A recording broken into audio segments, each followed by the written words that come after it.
I think children should be read to all the time. I'm passionate about it. My goal is to find them something they can get excited about taking home, whether they are reading it on their own or having someone else read it to them. I am thankful that Nancy Gruneisen is my friend. She is one of the kindest, most hospitable people I know. And she's also a lover of reading, and she has poured those native interests and gifts, kindness, hospitality, and reading into her calling, which is to get good books into the hands of children so they become avid and delighted readers. She is the director of the library of one of the area's finest Christian schools. From the Center for Faith and Work here in St. Louis, this is Working with me, your host, Dan Doriani. Here we strive to fire the imagination of Christians who long to practice their faith in the workplace. Through conversations with doctors, athletes, teachers, executives, and more, we seek to engage those who desire to do significant work, to practice love and justice in their work, and who dare to change their corner of the world through that work. This is one of the interviews I am most excited to do with my longtime friend, Nancy Gruneisen. If you're a subscriber to this podcast, our goal here is to consider how Christians apply their faith to their work, to their calling, and how they change their little corner of the world.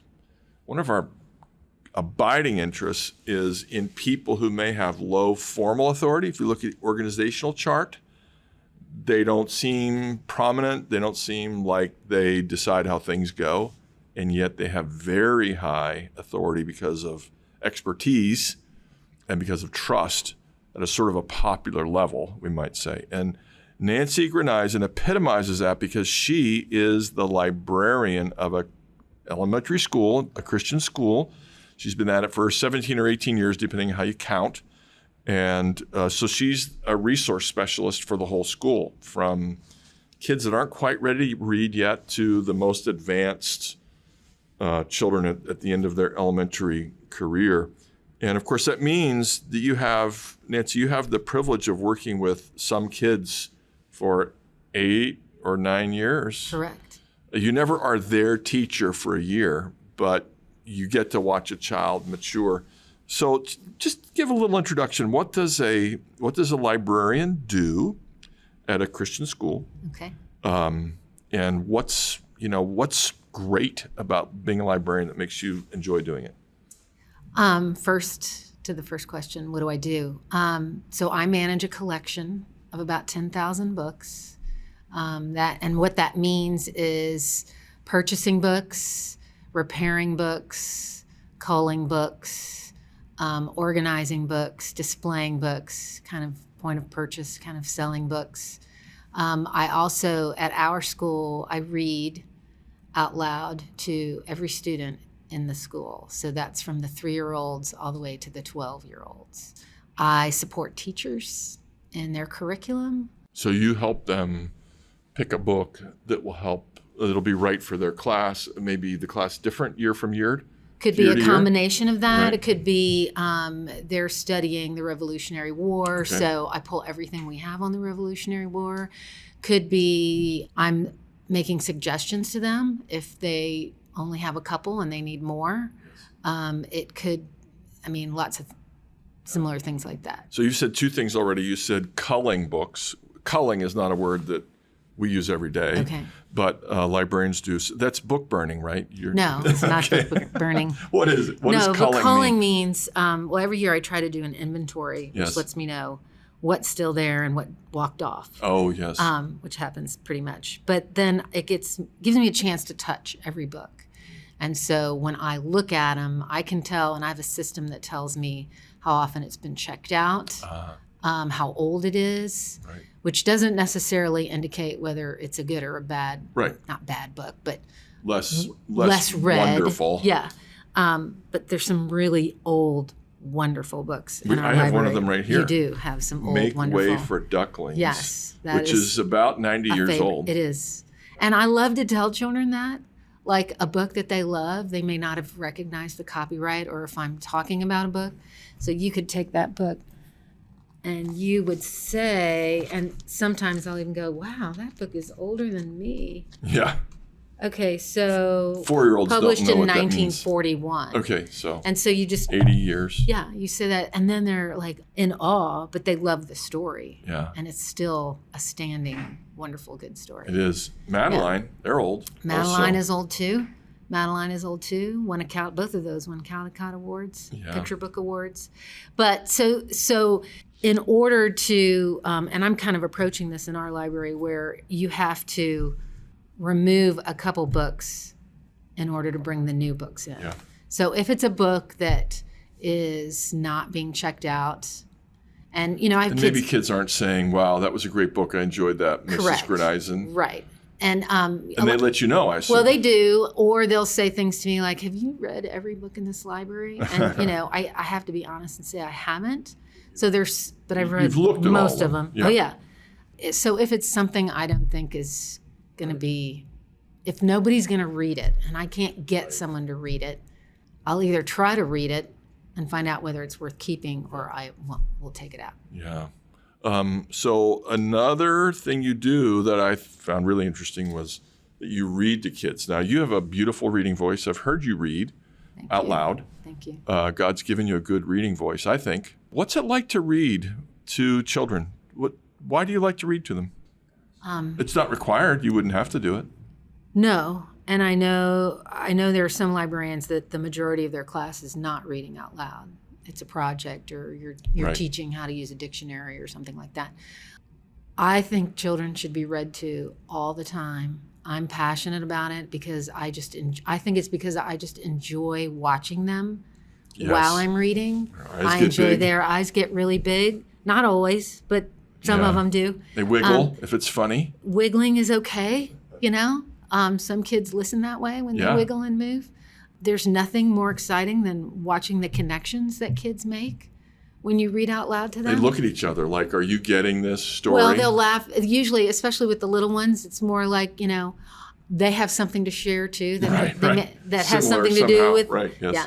And also with older students, it's watching the excitement as a book comes to a climax. Mm-hmm. It is talking about hard things, as books will sometimes bring up. They do. Difficult subjects. Yep. Having a dialogue with students. And those are the great opportunities of sharing your faith. So you read the book and Yeah. then you talk about it. Yes. So let's talk about a book you recommended to me to read to my grandchildren, Enemy Okay. Pie. Okay. That's a book about moving. Right? Moving is hard Yes. for kids. Yes. Probably most kids move at some point. Mm-hmm. And it's a story about what to do with the fact that you kind of lost a friend and your social position is insecure. Very. Yes. And you maybe think you hate somebody for a certain reason. Right. And then maybe you don't hate them. But, when I read that book at your recommendation to my grandchildren, they couldn't sit still. They had to jump out of out of the seat. Right. And they just had to move. They were so caught up in the story. Well, and I think part of that, there's two reasons for that. One of the is the illustrations in that book are fabulous. The way he draws in the eyes of the kid, or like on either And side very of his primitive. face. Yes. Right. Yeah, there's a couple illustrators like that. But it's the idea that a father would help a son, Mm-hmm. like they're in cahoots on how to, get your enemy, Right. and In case anybody's worried about the book, Enemy it's Pie really is quite not funny. actually about getting your enemies, but it seems to be for a while. And right. such a wise and loving dad Right. who walks his son through his struggle of losing his best friend, but realizing that he can reach out and make a new friend himself. That's a life issue. It is. And reading it out loud is the surest way to make Right. sure that to be certain that the Right. child has an opportunity to address that. I agree. Yeah. That book doesn't stay on the shelf long. Yeah, I bet it doesn't. No. It doesn't. While we're talking about books, do you want to talk about, we have a few books here. We have Stickman, Make Way for Ducklings, Anomalia, which is one of those hidden picture books. We Right. have This Snowman, one is. Little Island, This which is a great is- one, but I never liked the Little Island. But this one is Okay. just fantastic, I think. Song and Dance Man, and I know Oxcart this Man, one. which is one of the, you're one of your favorite illustrators, right? It is. Barbara Cooney. Why is she so good? Illustrating is kind of a preference. She's been around for a really long time. She's won Caldecott's. She's also a great writer. Caldecott's one of the best. Caldecott highest is honors, right? highest picture book honor of that year. So every year you'll get a first place and some second places. Always depends on what's nominated Yeah. and who's in charge of choosing. Yeah. But generally with a Caldecott, you can count on a really good picture book. Yeah. But she wrote Miss Rumphius, Yes. which you know. Fantastic. Talk about some great life lessons in that one. Right. Anyway, I just like her illustrations. But this is another one, Robert Mccloskey. His books are timeless. This one won a Caldecott. Blueberries for Sal won a Caldecott. That's also a great story about danger and adventure. With blueberries and and bears. Surprise. Yes. Yeah. Right. Those are good. Yeah. So, you and I could sit here and just talk about books probably all day. We could. How do you choose books for children? So, we talked about this earlier. If you have a second grade class, second grade children can have an enormous range of interest and skill. Right. How do you shepherd, care for, love a child who has maybe got extremely high linguistic skills and wants to read sixth grade level books, but actually is not mature enough for it? Right. How do you love a second grader who's maybe not moving as rapidly through the process of becoming a strong reader? How do you minister to these kids? Well, usually I'm in connection with the teacher. Like we talk a lot. I ask them for reading level. We do at where I work, we test kids for their reading levels. So you at least have an idea where a good fit book would be. Good fit meaning they can read it comfortably and there's comprehension. Not just reading the words. Correct. Yep. So a lot of kids, especially in that grade level, and I would say in third grade as well, it's really hard for them. They want to read the big books because big means better. And grown up and mature. And absolutely. And that's what they want.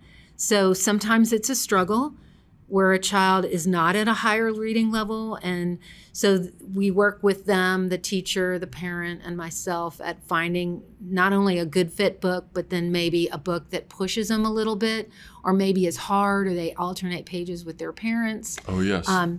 But the students that are really high level readers, usually I try to steer them in the direction of a higher level reading book, but that does not have a content that is gonna challenge their little soul. Right. Yeah. Right.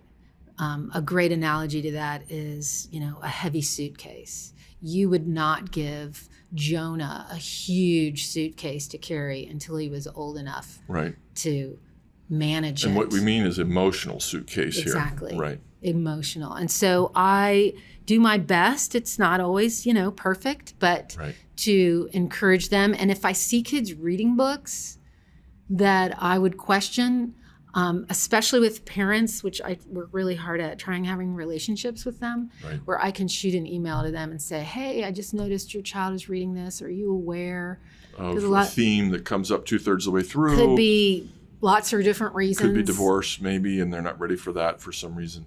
Well, usually more serious than that. Okay. But divorce is pretty serious. It is. But a lot of little kids experience that. They do. Unfortunately. But anyway, you get the idea that, and most, or I death. I've never had a parent say, why in the world did you bother? Out. No, they're usually, thank you so much for letting me know. That's because you have very high informal authority. Yeah. So I know we said it before, but one of the things I like to stress in this podcast is that anybody can make a genuine difference if they apply themselves in their field, looking to love their neighbor. In this case, your neighbors are the kids and their parents, and because you're dedicated to that. A parent could say, "Well, who are you to tell me what book my kids should read?" Because you don't technically have any authority to do that. Correct. But you have loving expertise, which they respect. And so you make their life better. That's how I see it. I don't know. Does that make sense to you? It does. It does. Thank you. Do you want to say anything more about the process? What I'm trying to say is, do you want to say anything more about the process of picking books for children so they can grow at an appropriate level? There's so much to choose from nowadays. So many books, right? Yes. I'm on quite a few emails from publishers, Yes. bookstores. So I'm always looking for books that way. I don't subscribe to anything that just automatically sends me a box of books once a month because I like to read them before they come in. I have students that will say, Ms. Gruneisen, what should I read next? Yes. You probably have a lot who do that. In a sense, good number, in a sense. In a sense, every book is what they could You're read right. next. But you have to, when kids come into the library, which hopefully we'll be back at that next year, they get to touch, they get to pick up, they get to read a little bit. Mrs. Gruneisen, I need a new mystery. And so I'll put together a collection for that child and they'll pick from that group. Or Ms. Gruneisen, I'm finished with that book. Do you have another one for me? Now, they're not all like that. Right. I mean, you have some kids that they come in, they know exactly what they want, and you They want cannot to read steer every them. book from a series, Well, maybe. they only want nonfiction, and and then maybe all they want is graphic novels, or and with those kids, I'm always like, can we alternate? Can we read? And they something? might or they might not. They might or they might not. Or I'll have a parent say, "Can you please stop sending this home with my child?" And I'll say, "I need you to engage with your child. Let's work together." Yes. And as long as your child knows, I'm not banging them over the head. Right. Making them check that other book out, Right. or let's partner in this. Yeah, that's good. But again, it's always communicating, always talking, always finding something that. So can I just try this? So Yes. some kids, the library is just, it's like the grocery store. There's stuff on the shelves. I'm going to grab something. Others are maybe like going to the butcher and cut me, of 50 or 80 or 100 years ago, cut me. What meat do you have? Yeah. What would be a good meat in your locker right now Right. that I could prepare tonight? Yes. And they're all ears and they want a relationship with you. Is that true? Is that the way it works? Yes, absolutely. Some one help, some don't. Some will stand, and if you look at our wall of, we call them everybody books because everybody loves them. Picture books. Got it. They don't know what they want. And I'll say, well, tell me what you like. They'll say unicorns. And I'll say, okay, let's pull some books on unicorns, or let's go to the computer. And we have our card catalog system is computerized, so they can search themselves for what they want, just like in a public library. Yeah. Or, and they learn part of what I teach is how a library is organized. And how to find information. Books. Right. We talk about call numbers a lot. I mean, I don't make them memorize the Dewey Decimal System, but, just you want to know your way around a library. So I have a question I'm guessing that our listeners might have in mind right now. It sounds very personalized. So people are probably wondering, is she a librarian for one of those tiny little schools for 51 elite? The average class size is 5 kids. And if it's bigger, how big is it and how does she do it? How big is your school? How many kids are there? I think we're about 275.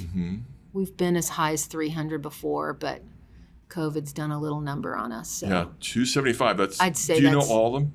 Do you know all 275 or 150 I pretty much of them? do. No, I end up knowing all the students every year because I see them all. So that's really special.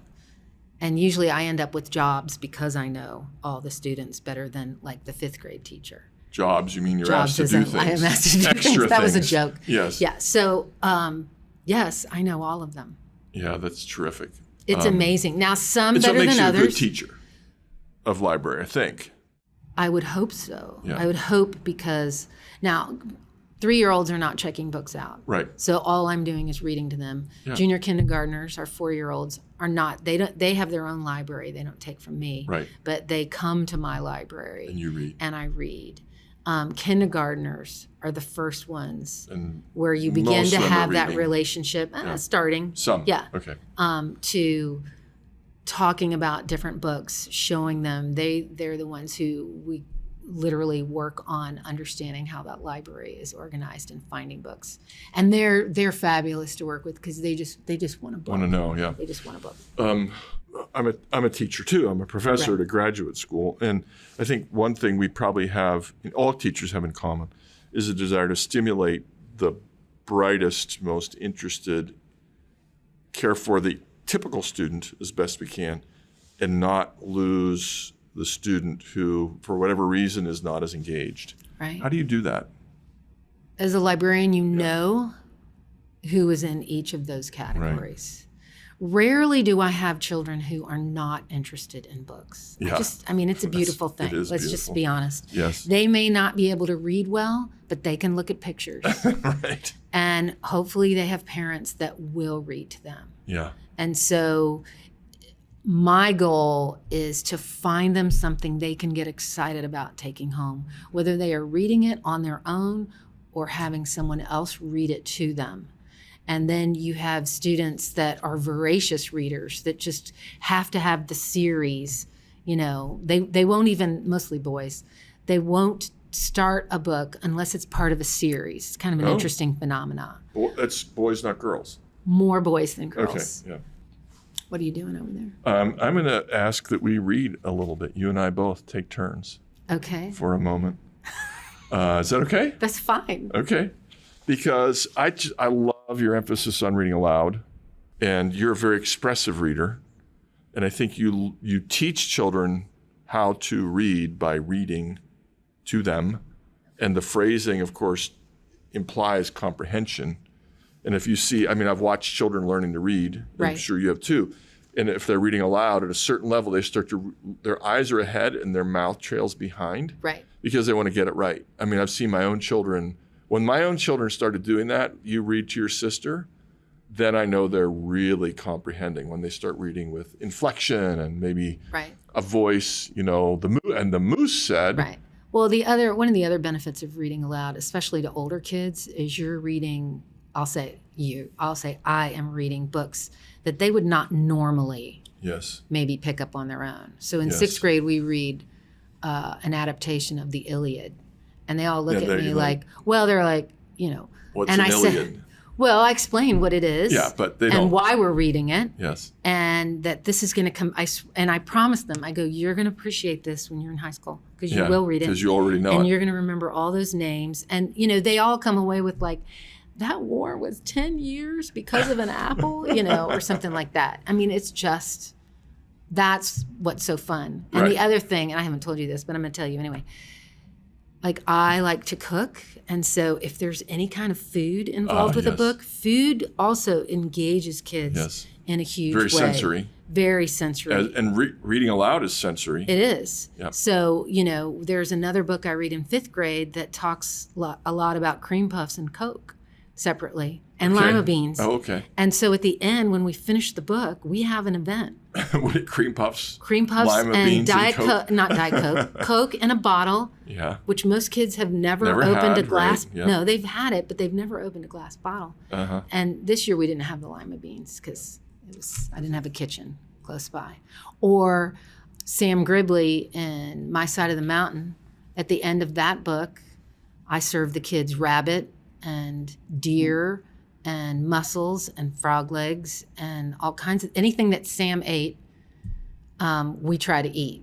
Nice. And it's just. It's my way of like, they'll never forget the book. They'll always remember that. So, okay, you want to read? We're going to read a little bit of The Oxcart Man. Is it okay? Yeah. So the story of The Oxcart Man, I'm going to read just a page that I like. Okay. And then you know the story very well. It's been a long time since I've read it. Right. So the big idea is this is a subsistence farm quasi-subsistence farm in New England. And they, food, clothing, shelter, they do themselves, but they have a few things like goose down, feathers, and maple syrup, and so forth. And so he goes to town for walks for days. Is he selling it or is he trading it? He's selling everything, and then he uses the money to buy stuff. Okay, so it's been a while. It goes like this. He sold the bag of wool. He sold the shawl his wife made. He sold 5 pair of mittens, which his wife knitted. He sold candles and shingles, birch brooms, sold potatoes, sold apples. He sold honey and honeycombs, turnips and cabbages. He sold maple sugar. He sold a bag of goose feathers. Then he sold the wooden box he had carried the maple sugar in. Then he sold the barrel he carried the apples in. Then he sold the bag he carried the potatoes in. Then he sold his ox cart. And then he sold his ox and kissed him goodbye on his nose. And then he took the money and bought a bunch of stuff. Okay.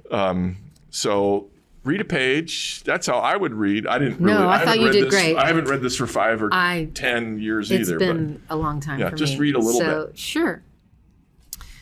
Then he sold his ox's yoke and harness. With his pockets full of coins, he walked through Portsmouth Market.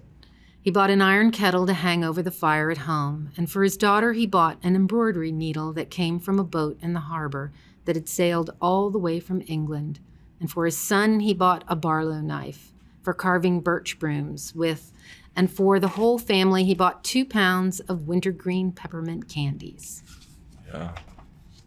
Do you want me to Sweet. keep going? Thank you. It's a dear book. So let me. So this is what you do. Do you like it a lot? I love it. I think love you it. do. I can tell. No, I've been Why do you love it? because I love books Mm-hmm. and I love reading out loud to kids, and I want them to be excited about reading. I just want to share that passion. But I think you love children too. I do. Yeah, and I think No, I wouldn't be in an elementary school. Yeah. You have to love kids. I think you maybe even love their parents I do. most of the time.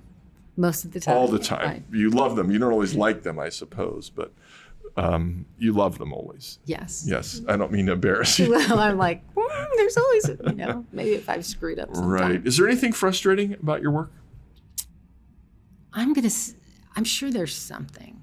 I'm in a transition right now where I have let go of some extracurricular jobs I used to do. Right. So those extracurricular jobs I had, there was some frustration with those. And I'm moving into more of just the students, the children, maintaining the collection and working with them in class.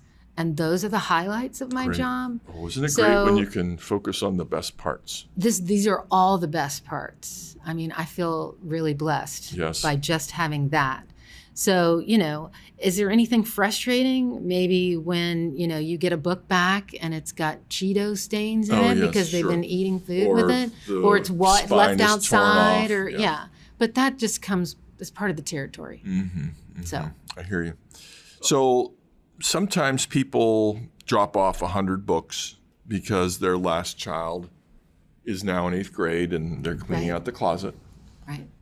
What do you do with the books that are not so great in your opinion? Maybe they have a set of values. What makes you think I'm not going to throw this book away? You don't throw books away. Right. But what makes you think I probably don't? What are the issues that make you think probably not in our collection? So I do get a lot of people donating books. And if I already have the book, Right. I give it to a classroom. Mm-hmm. I prefer hardcover Okay. because they They last a last. little bit longer. So that these are things how I Objective decide. things. Right. And then if it's a book I'm unfamiliar with, I'll read it. Okay. There are some books that, like cartoon books, possibly could be.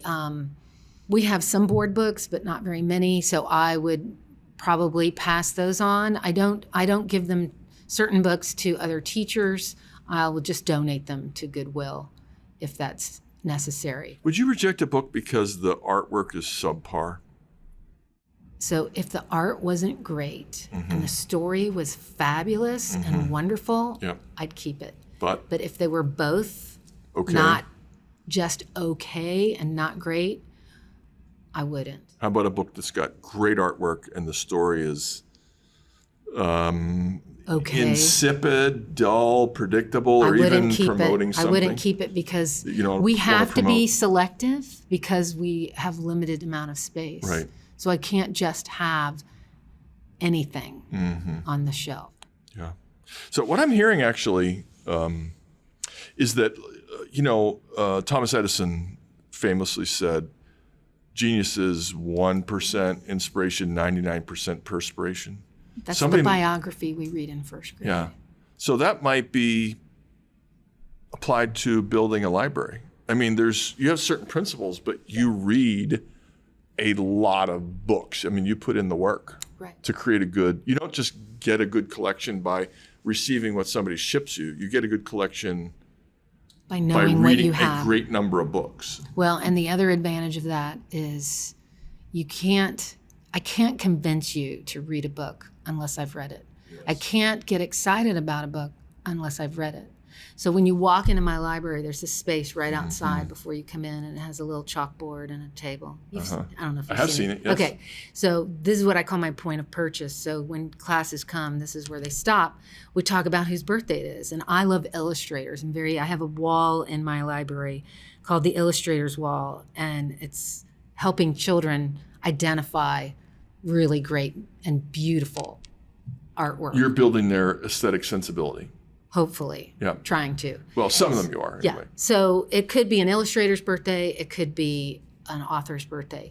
And on my table will be all the books representing for that week who's having a birthday or whatever. So we go through the birthday list, and I'll pull up Robert Mccloskey's birthday and whatever. Who remembers this story? And if most of them do, I read that in kindergarten. Right. But the beauty is, and even if it's a picture book, right, or another kind of book where you have kids, can I have that? Can I have that? They want it. Oh, yes, right there. Away.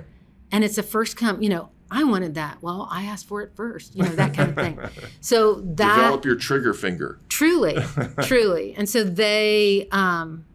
that's just part of the joy. Yes. There's another section in the library called Unique Image Bearers. Okay. Have you seen that? I know. Keep going. I think we might have talked about this once, but go ahead. Okay. So one of the things that I believe in is that books are like windows. You can look through the window and you can see a world, or using your imagination, you can see another time, another world, another culture, whatever. But they're also sliding doors. So as you're reading the book, think about you're looking in the window, you want to be part of that. So you open the door and you enter the world. Right. Okay? But books, depending upon the light, can also be mirrors. Right. And can reflect. You see yourself. Yes. Well, the Bible's a mirror. The Bible's like that. But also, not only do children want to see themselves in a book, it's important that they have books to choose from where that occurs. Can I just interrupt real quick and say, most people listen to podcasts and they don't see them. So Nancy is a Lebanese American. And I mean, your skin color is a tiny bit darker, and people would say, are you like, are you Italian? Are you Italian or Greek or are you from Algeria or something? And you're sensitive to having books in your library that have a variety of ethnicities represented in the pictures. In fact, one of these books here that are spread out had a child with slightly darker skin, which you immediately noticed before we started.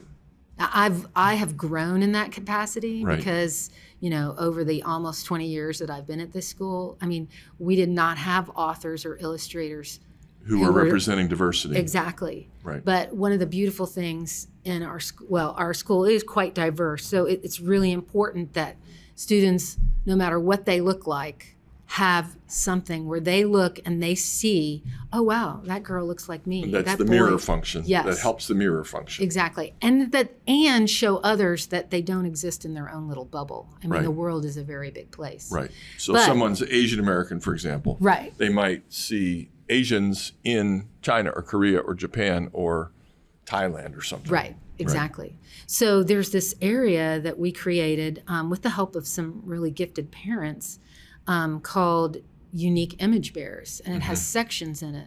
And one section is like, who am I?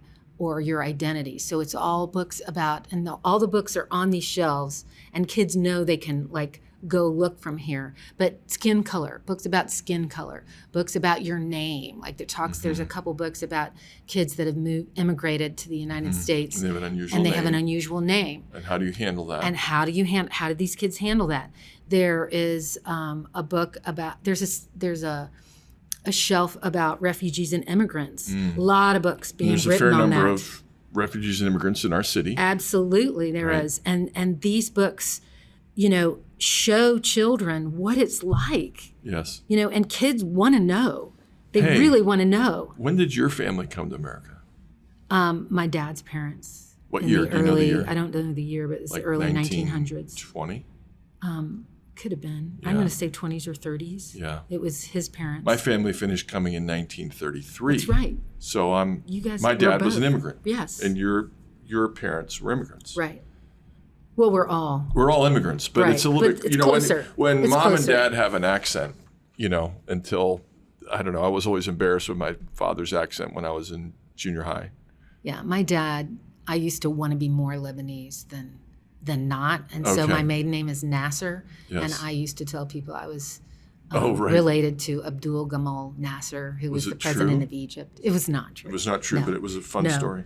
But the other section I was just going to tell you quickly is on Yeah. physical and intellectual differences. Oh, okay. So people who know the book Wonder or saw that movie, that book would be there. Okay. These are books with children who could be blind, who have some sort of disability or a learning difference. They're dyslexic. And there's so many students that have a learning difference. There are a lot of ways to be different. Oh my gosh. And there is a book on this shelf called, and this is another reason why I love this, Out of My Mind by Sharon Draper, Okay.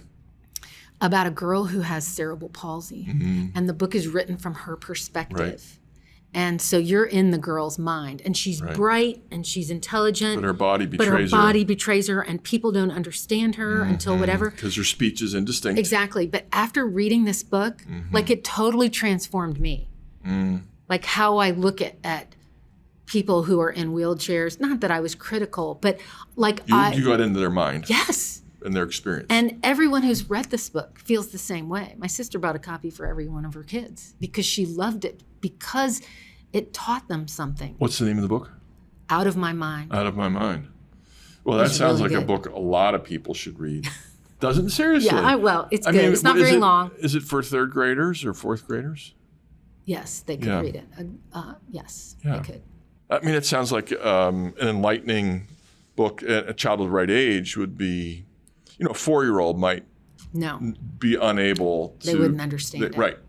And for maybe an 8th grader, we're like, I don't want to, It wouldn't. I'm so different. Although- We're all, but Yeah. there's an age at which, there's children are so immensely receptive to new ideas. At some point, they just yearn to know, and that would be great for that age. I agree. Yeah. So, do you anything else you want to tell me about the experience of being a librarian? I will say this. Let me just ask you to label one thing. Some people hear elementary school librarian and think fun, reading stories to kids. Other people think, oh my goodness, I would go berserk, picking books and reading to kids and trying to get them to be quiet to read to them all day. I have the best job at my school. Yeah. I really do. I see every single child. Even when I'm by myself in my room, I'm with my friends. All those The books. books, The right. books. The I mean, we authors laugh about that. and illustrators, yes. Yes, the authors and the illustrators. There is nothing more exciting than watching children get excited about reading. Yeah. And sometimes, there's not days that, you have a bad day and you're discouraged and so-and-so didn't want the book you wanted them to take or whatever. But, you have to stop and say, if I can affect one child, even out of a class or less, Right. then I've done my job. Oh my goodness, yes. Yeah. So, Well, I'm guessing that people who might hear this podcast will think that I wish that were my experience, that I loved my work. And of course, not everybody would love being a librarian because the kids' noisiness and fidgety behavior would grate on them. right. And so that's why we believe that, God gifts people and equips and calls. Can I ask, did you have anybody who moved you in this direction? Was there a mentor that encouraged you in this? That's an interesting question. When I first started Formal or informal? Right. When Yeah. I first started working at the school, I was at the front desk for a couple years. Yes. But I was always talking to my boss about books, Okay. what I was reading. Yes. And then finally, Oh, when You know who I'm talking about. Go ahead. And so I do. He finally suggested, why don't you work in the library? And I looked at him thinking, well, that's interesting. But I loved where I was because I love people. And I loved Right. the kids, and at the front desk, you saw everybody. But you can see everybody in the library too. Well, it's different. It's better. Yeah. And so I moved into the library and never looked back. So this is one of the interesting things. People who are observant and actually care about other people are talent scouts. All leaders are talent scouts. And this leader, although he was younger than you, Yes, he was. was playing talent scout. Well, And he detected a talent in you that you did not see in yourself. I would agree. And Yeah. I thanked him. Isn't When he that- moved on, I said, thank you, because Yeah. I'm doing something I never would have dreamed I would ever do. Without you. Well, no, I wouldn't say not without. But- Well, if he hadn't moved me in, is what Yeah, you mean. Okay, right. right. Yeah. And I did, when I first started off, visit other librarians Sure. to just see what they did and how they did it. Right. Because I'd never So they done were this mentors before. also. They were. Yeah. Now that's beautiful, and it encourages everybody to maybe go ahead and share an observation about a friend, because people often see us better than we see ourselves. Absolutely, I agree with that. My very first podcast was with Joe Buck, and he was going to my church. I was a pastor at the time, and he kind of said, we got to go to lunch. I got to tell you what kind of a communicator you are. And he labeled all sorts of things. I said, yeah, that's exactly right. That is exactly correct. And I've had, editors who say, when you write, you do this. And I go, I think you're right. I think I do that. Yeah. No, I totally agree with that. It's just the way people who observe with love, if I may say it that way, Yes. can really help us. All right, rapid fire questions. These are real short. You ready? Okay. You don't have to do all of them if you don't want to. Okay. What do you do to play or relax? I like to garden. I like Yes. to read.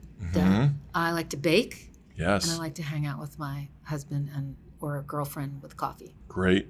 Okay. Putting practical considerations aside, what job would you take for a year? I would go to culinary school and become like a pastry chef. I can easily see that. If you saw somebody who had the talent to be a librarian, what would you say to them? I'd say go for it. That could be a 22-year-old who you had in elementary school and you still remember this boy or girl. Right. Read as much as you can. I mean, that is a Children's full-time. books. If that's the children's field, librarian. right. Yeah. Mhm. You have to read. You have to be reading all the time. So I hardly read any adult books. That sounds terrible, but I try. It's a slight exaggeration, I think. Who should I interview next? Do you have somebody for me? I do. Who is it? Tom Heineman. Okay. Who is he? He is the husband of a friend that works at school, Okay. and he's a painter. Oh. Does he paint like Houses. Houses? Does he paint? Indoor, outdoor. Okay, cool. There's two kinds of painter, of course. Right. Not an Yeah. artist that paints pictures for Yeah. your house. No. Okay. Is there any book award that parents can trust almost all the time? We talked about a Caldecott Award. Definitely. Newbery is the other one. There's a whole bunch of awards out Right. there too. Newbery, most of the time. I'm reading his questions. Here is, a resource. Common Sense Media Oh, yes, right. is a great resource for parents, although it's not 100%, but it's pretty good. But it has adult and kid reviews on it. Oh, okay. And they categorize them in, moral values, violence, sex, several other different categories. But and they'll rate immorality of them. other kinds, like lying that works really well, for example, would that show up? No. No, yeah. So that's why I'm saying, it's... you can't but totally trust it. No. It just you does still sort have of red to, letter stuff. It's the major big ticket the major items. offensive Yeah. things. But I mean, to be honest, one of my problems with books is when, what are we going to do? I know, let's lie to the grown-ups. And it works beautifully. Yeah. I mean, I don't like that. I don't either. I mean, you can depict it, but you don't want to depict it in a way that glorifies lying to your parents or your teachers. I agree. Yeah. I hear you.